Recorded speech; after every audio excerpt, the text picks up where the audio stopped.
What's up? Welcome to That's Enough, the show full of the sports topics we just can stop talking about. I'm Mike Janella. He is Steve Hofstetter. And NBA drafts just happened this week, Steve. And you've got something you want to get off your chest about not just the NBA draft, but drafts in general, not Yeah. military ones, sports ones.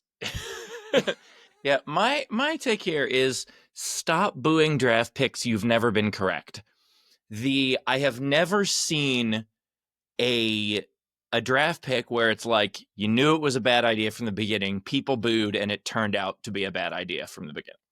Like people booed Joe Burrow.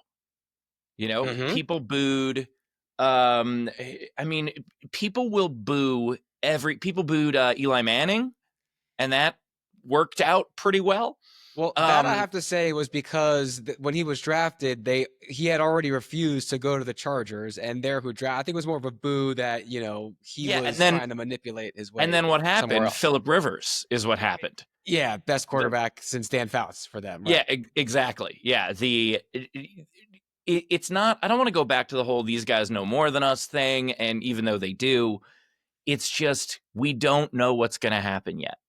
It's the same thing where I think sometimes it's ridiculous to trade a proven star for a first round draft pick because you're hoping to get someone as good as that person just was.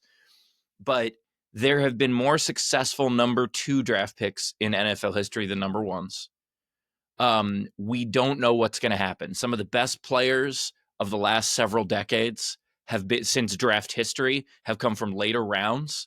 The idea that people were upset that the Dodgers threw away a pick on Mike Piazza because he was a family friend, and how'd that go?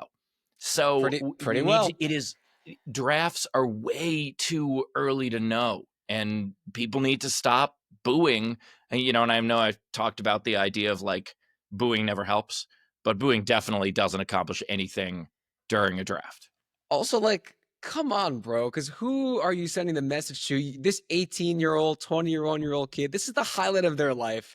And I know you're trying to boo the GM or whoever of your team. And if you're the Jets, you're just trying to boo the general existence of your entire franchise. But you're literally ruining the best moment of this young kid's life. And don't you feel bad for part of that? But it's true. With the NBA draft this week, a lot of these aggregate blogs show up every year, players who got booed and turned into, Hall of Famers or whatever. And it's these listicles. And it's exactly what you're saying. Dirk Nowitzki got booed twice on draft night. First when the Bucks picked him, then they traded him to the Mavericks, and they booed that again when they announced the trade. And Dirk Nowitzki's maybe the best international player ever, period. Steve Nash got booed. John Stockton got booed. Even in the NFL, J.J. Watt got booed because no one thought he was a walk-on in college. No one thought he was going to be that good. He's maybe the best defensive player of his generation.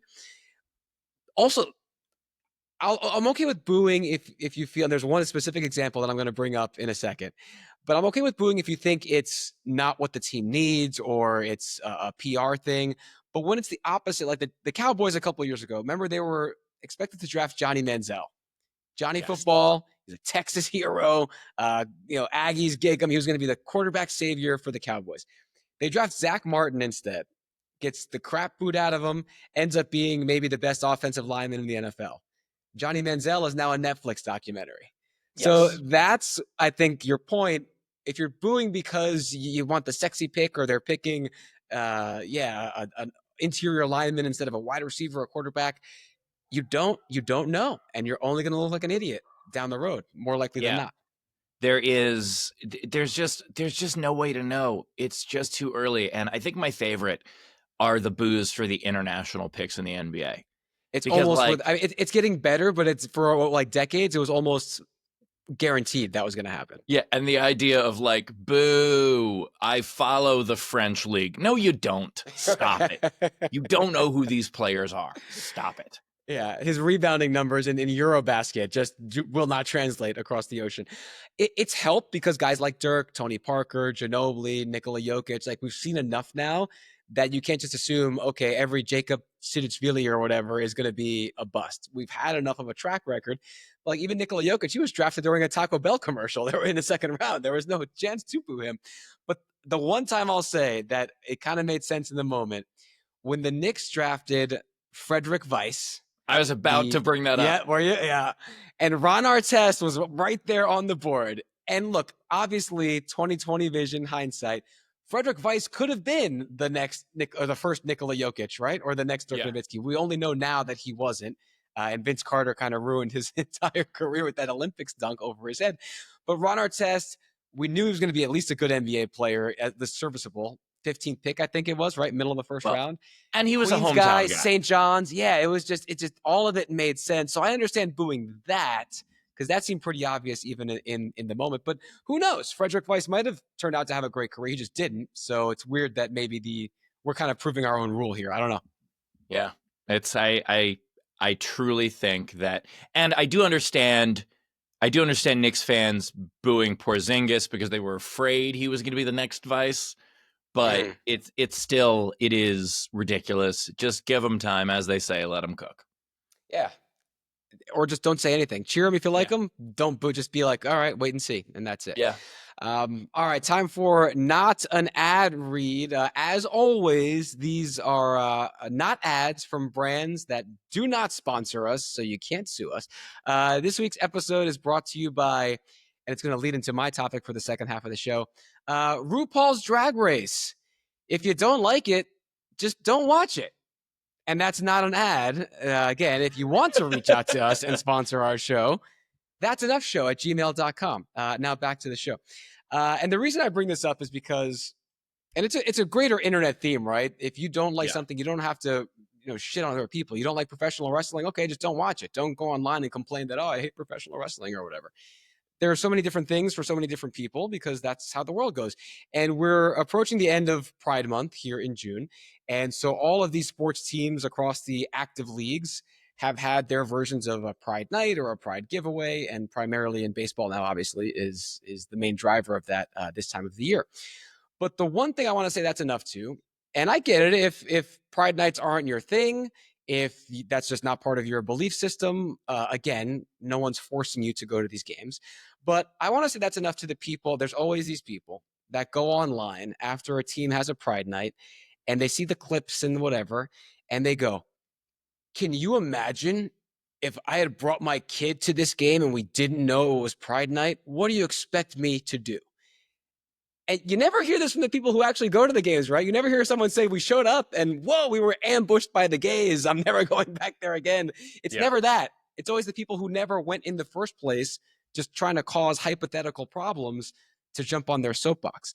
And look, also logistically, this day and age, if you're of the age that you're raising a kid that you feel can be that impressionable, you're young enough yourself that you're going to be on your phone. Are they doing a giveaway tonight? What's the best way to get to the game? You're probably going to come across the fact that it's some kind of a theme night, whether it's Pride Night or Italian American night or whatever.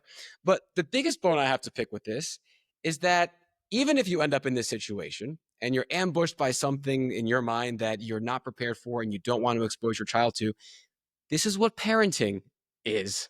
Right? This is teachable moments. You can impart your philosophies on your child. You can focus on just the game. What's the worst they're going to be exposed to? A bunch of like rainbows on the graphics, maybe a same-sex couple kissing for 3 seconds on the Jumbotron. You can resort to the parental classic, I don't know. Why are those two boys kissing, Dad? I don't know. Ask your mother later, right? Let's just focus on the game. Like there are so many avenues for people to not have to rain on the parade of other folks who are being celebrated and honored, no matter what the specialty night is, that, just take that accountability.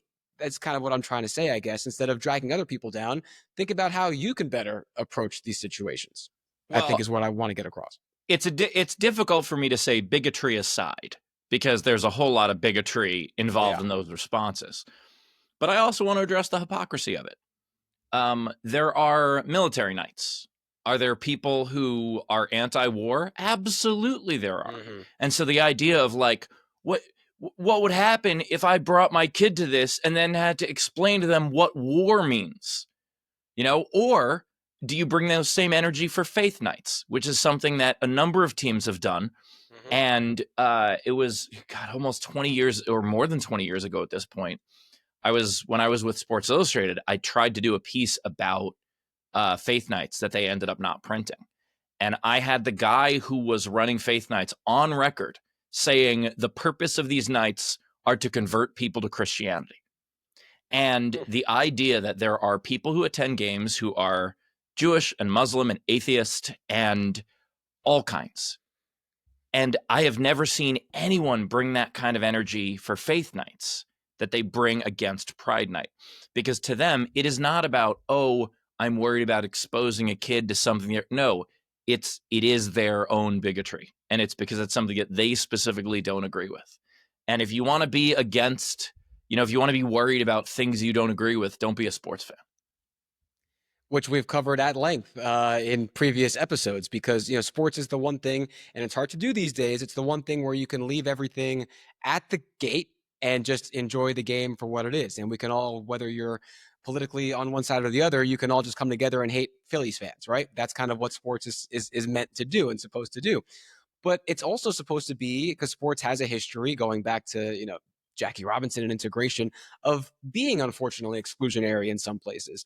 And so, especially when it comes to baseball, if one night out of the 81 in the year is honoring a group that you either disagree with or have no connection to, let them have it. Like, what's the big deal? Just watch the game on TV. Don't go to that game. If you do have to go to that game, like I said, there's 98% still baseball. All right, go buy ice cream. It's not going to be, they're not giving out vaccines that make you gay at Pride Nights. It's just not how it goes. And Or everyone's going anywhere to have ever. I want to make that specific. right. Right.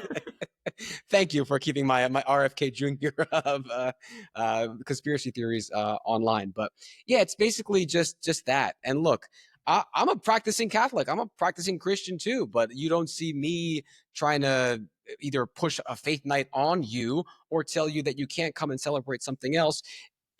A lot of people, I think, and now we're veering off into non-sports stuff, but there's a lot more world out there and a lot more people out there than whatever you believe in your mind or your house.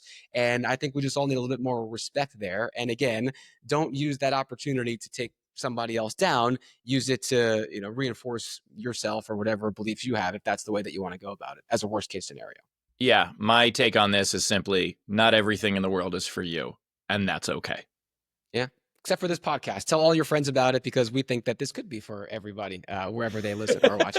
All right, Steve, we have to jet, but if you guys want to reach out to us, we are at that'senoughshow@gmail.com. Follow us, That's Enough Show, on all your favorite socials. And also, yeah, please subscribe, rate, like, tell your friends about us. Anything else? We give ourselves 15 minutes, Steve. We got done in this one in about 13, so we got 2 minutes to play with if you want to say anything else. I'm just gonna read off all my tour dates. No, just check out my my live shows. I got a whole bunch of dates this year, and we'll see you soon. All right. Thanks so much. That's enough.